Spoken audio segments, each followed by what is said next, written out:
चला जाएगा। सिर्फ ये कह सकती हूँ कि अगर मैं आज सिर्फ पाकिस्तान पीपल्स पार्टी की नुमाइंदा नहीं, मैं पाकिस्तान की आवाज़ बन के बात करूँ तो ये बजट हक़ाइक़ से बहुत दूर है।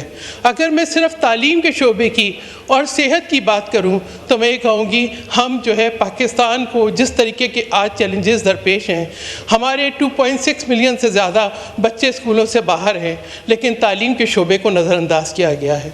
इसी तरीके से सेहत, आलमी इदारा सेहत के मुताबिक सेहत का बजट जो है वो 5% होना चाहिए, जबकि हमारे 2.9% है।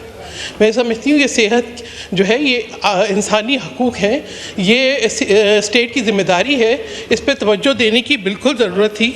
लेकिन ये बजट जो है इसमें या तो आपको कर्ज़ नज़र आते हैं या कर्ज़ की अदायगी नज़र आती है या टैक्स नज़र आते हैं। पेट्रोलियम लेवी, अगर पेट्रोलियम लेवी लगती है तो उससे सिर्फ पेट्रोलियम की प्राइस नहीं बढ़ती, हर चीज़ की प्राइस बढ़ती है।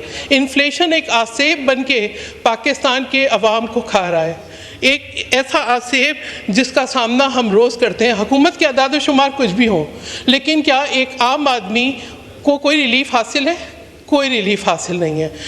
अगर आवाम आदमी को रिलीफ हासिल हो तो ना जराइम बढ़ते हैं, ना ह्यूमन ट्रैफिकिंग होती है, ना ही जो है लोग दहशतगर्दों के आलाकार बनते हैं, ना ही ख़ुदकशियाँ करते हैं, ना ही जो है भिखारी बनते हैं।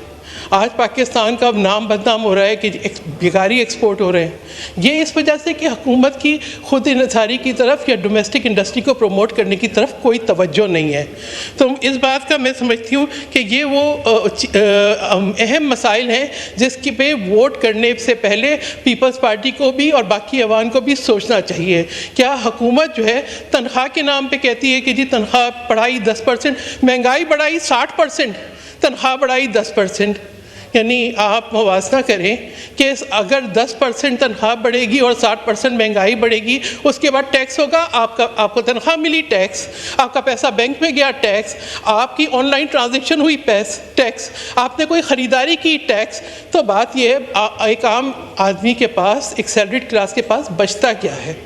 फिर अब जिस तरीके से फाइनेंस बिल के अंदर एक हरेसमेंट क्रिएट की गई FBI को गैर ज़रूरी इख्तियारात दे के कि वो किसी को भी चाहे अरेस्ट कर ले शुबे की बुनियाद पे। एक नैब का इदारा कम था जिसने किसी शरीफ आदमी की इज्जत रहने नहीं दी।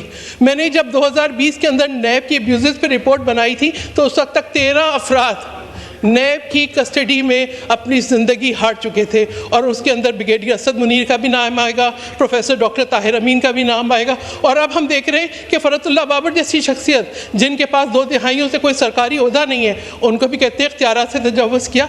ये एक ब्लैकमेलिंग का तरीक़ेकार है। अब FBI के हाथ में भी यही टूल दे रहे। मैं समझती हूँ इसको पूरे ऐवान को, हुकूमती बेंचों को भी और अपोजिशन को भी और पीपल्स पार्टी को भी बिल्कुल रिजेक्ट करना चाहिए।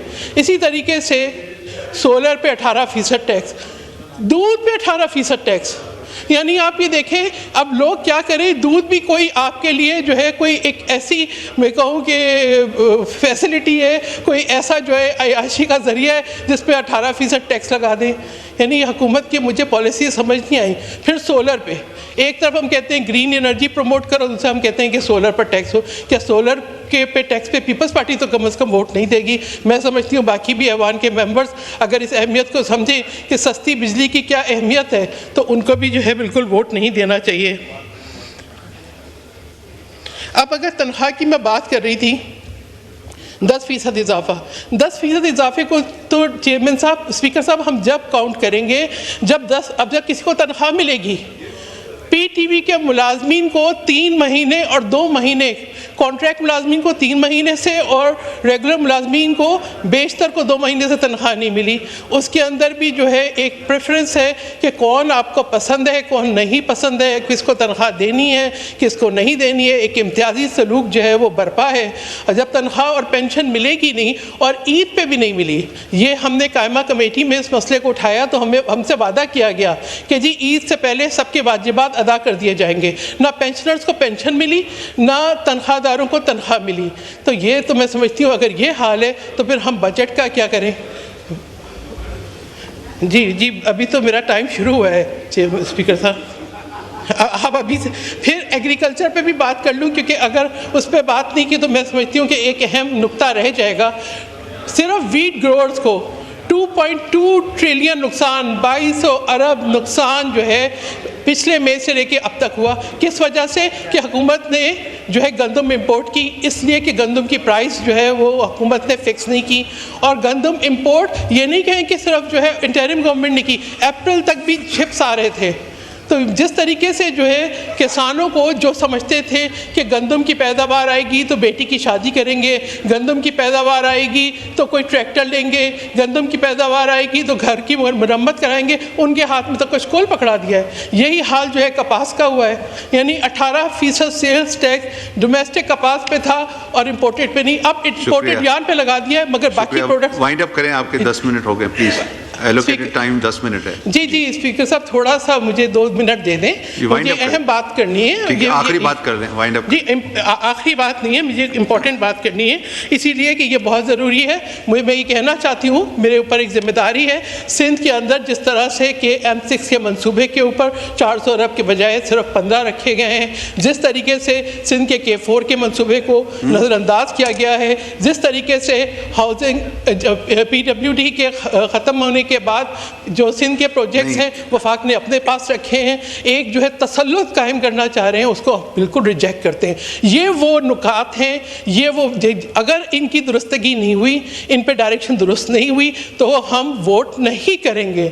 इन नुकात पे बिल्कुल वोट नहीं करेंगे। ये सोचना चाहिए हुकूमत को कि वो हमारे वोटों पे खड़ी है, लिहाजा उनको इस बात की लाजमी इंश्योर करना चाहिए कि जो हमारी सेंसिटिविटीज़ हैं उनका ख्याल रखें, वादे झूठे ना करें, वादे वो करें जो वफा हो जाए, और अगर नहीं कर सकते, जब तक ये तब्दीलियाँ नहीं होंगी, Peoples Party will not vote. इसके साथ आखिरी एक बहुत ज़रूरी बात मुझे ये करनी है कि जब आप बजट की बात करते हैं, बहुत सी चीज़ें मैं छोड़ रही हूँ अपनी तकरीर की, लेकिन ख़वातीन की नुमाइंदगी की बात करते हैं तो ख़वातीन को उनके तनासब के हिसाब से उनको भी बजट में उनके लिए भी वही रखें जो इंसेंटिव्स जो आप बाकी मेंबर्स के लिए रखते हैं, उनको भी जो है डेवलपमेंट बजट में उसी तनासब से शेयर मिलना चाहिए। उनके ऊपर भी उतनी ही जिम्मेदारी है, वो भी उनका वोट का भी वही हक है।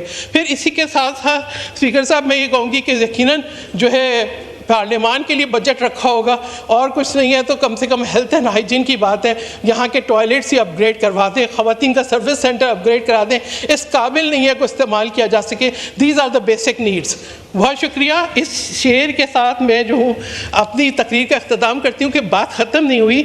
अपने होंठ सिए हैं तुमने, मेरी ज़ुबान को मत रोको, तुमको अगर तौफीक नहीं मुझी को सच कहने दो। यह हबीब जालिब का शेर है और आज बिल्कुल सही आता है। शुक्रिया। मौलाना मिसबाहुद्दीन साहब।